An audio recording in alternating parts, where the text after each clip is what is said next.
अश्वमेध यज्ञ महायज्ञ के इस पावन अवसर पर हम सबके बीच में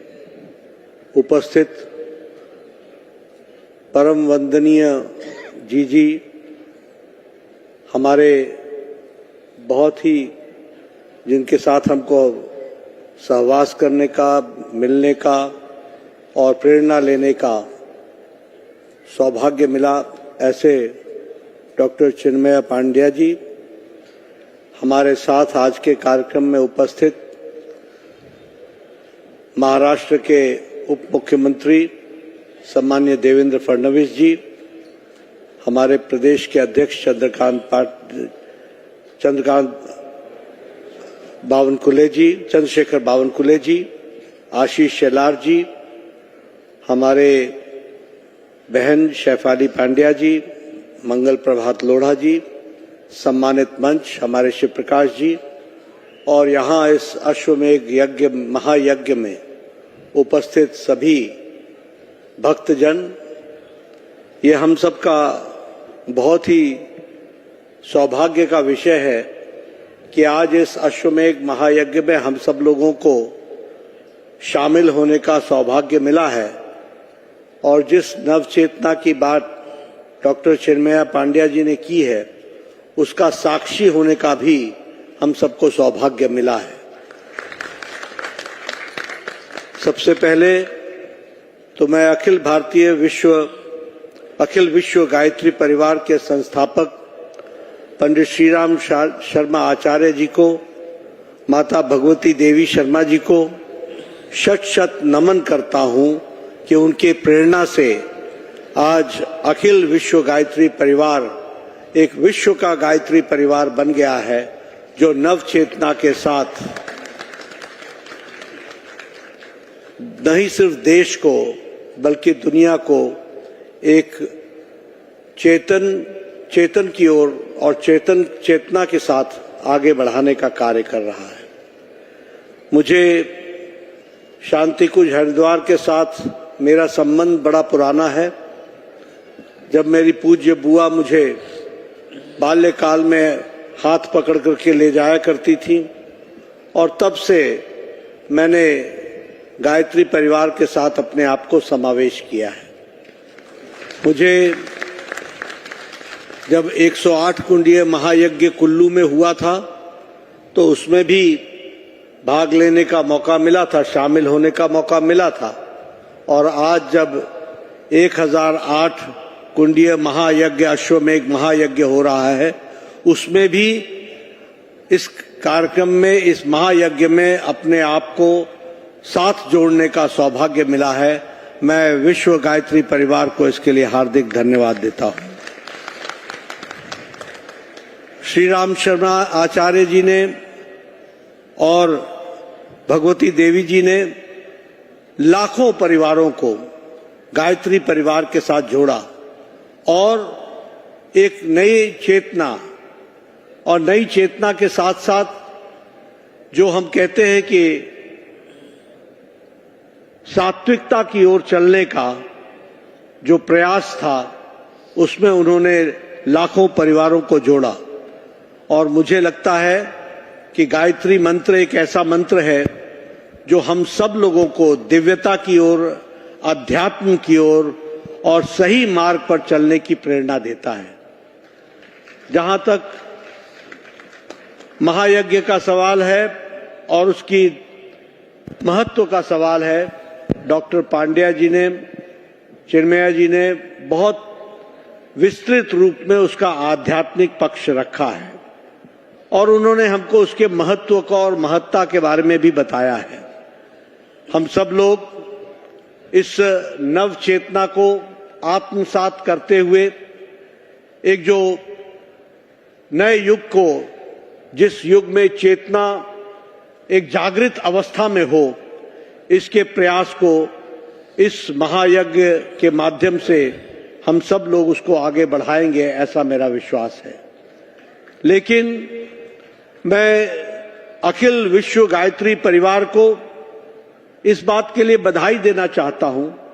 साधुवाद देना चाहता हूं कि उन्होंने युग के अंदर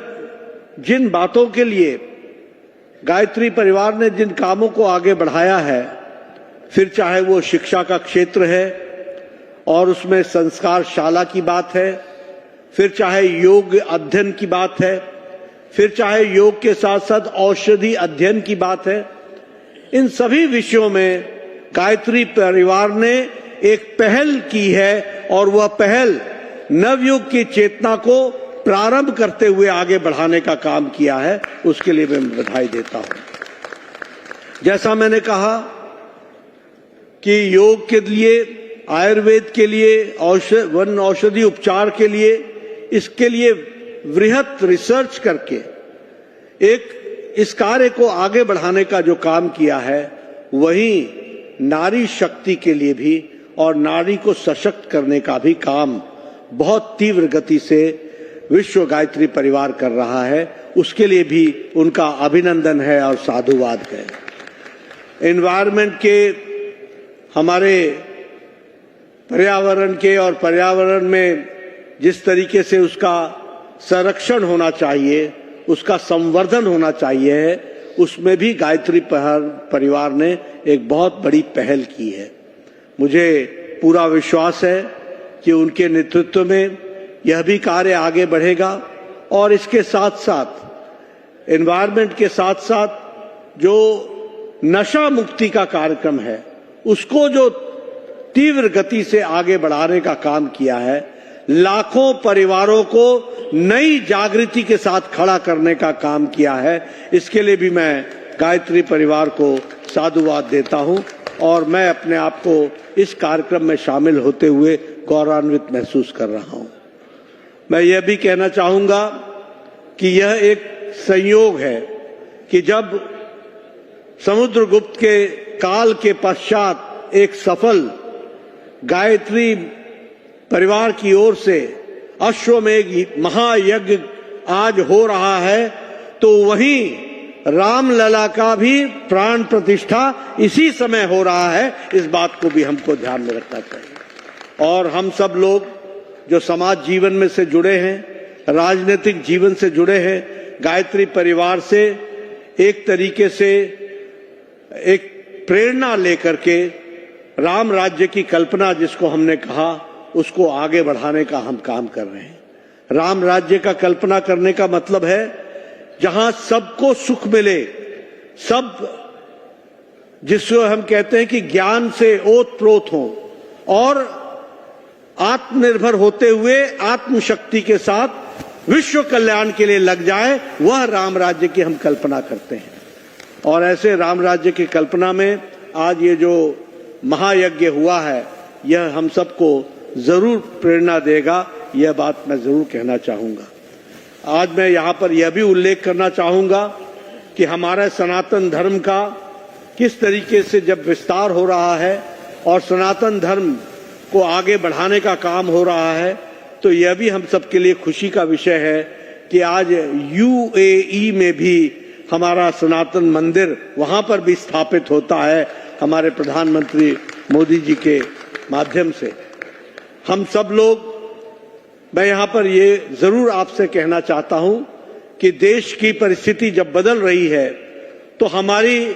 दुनिया में देखने का नजरिया हमारा भी प्रधानमंत्री जी के कारण बदला है और दुनिया का भी नजरिया भारत के सनातन के तरफ बदला है। इसको भी हमको समझना चाहिए। कभी हम जब कहा करते थे वसुधैव कुटुंबकम, तो हमें कहा जाता था कि पता नहीं कौन से पुरातन समय की बात कर रहे हैं। आज तो पॉलिटिक्स ऑफ कंपटीशन होता है। जब हम बात करते थे कि वन नेशन वन फैमिली, तो लोग सोचते थे कि पता नहीं ये कोई ऐसी बात कर रहा है जो असंभव है। लेकिन आज भारत विश्व मित्र के रूप में जाना जा रहा है, इसको भी हमको समझ लेना चाहिए। फिर चाहे किसी भी देश में कोई ट्रेजेडी हुई हो, कोई किसी तरीके की अनहोनी हुई हो, भारत ने हमेशा पहल लेकर के वहां पर अपने आप को पहुंचा करके विश्व मित्र की भूमिका निभाई है। कोरोना का इतना बड़ा संकट आया, अकेला भारत है जिसने 100 देशों तक अपनी वैक्सीन पहुंचाई और लगभग 30 करोड़ वैक्सीन पहुंचाकर मानवता की सेवा की और 220 करोड़ लोगों को यहां भी वैक्सीन देकर डबल डोज और बूस्टर देकर के उनके जीवन की रक्षा की गई है। ये नव चेतना, नव भारत, विकसित भारत के लक्षण हम सबको देखने को मिल रहे हैं और मैं ये विश्वास के साथ कह सकता हूं कि इस कार्य में कोई विघ्न न हो, कोई रोड़ा ना हो, कोई मुसीबत ना आए, ये निर्विघ्न चलता रहे। यह अश्वमेध महायज्ञ इसका कारक बनेगा और इसको आगे बढ़ाने में अपना पूरा योगदान करेगा, ऐसा मेरा विश्वास है। मैं आप सबके सामने जब आध्यात्मिक पक्ष को हमारे डॉक्टर चिन्मयानंद जी ने इतने बखूबी रखा है तो मैं आपका और समय न लूंगा। एक ही बात कहना चाहूंगा कि मुझे भी इस महायज्ञ में शामिल होने का सौभाग्य मिला है और हम सब लोग लेकर के नए भारत, नव चेतना के साथ विकसित भारत की ओर आगे बढ़े और निर्विघ्न बढ़े। इन्हीं शब्दों के साथ बहुत बहुत धन्यवाद।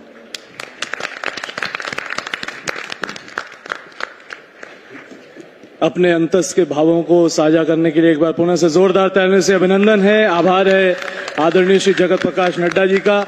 एक उभरते भारत की तस्वीर और उसके साथ जुड़े गायत्री परिवार के भाव उन्होंने हम सबसे साझा किए। इस बीच कुछ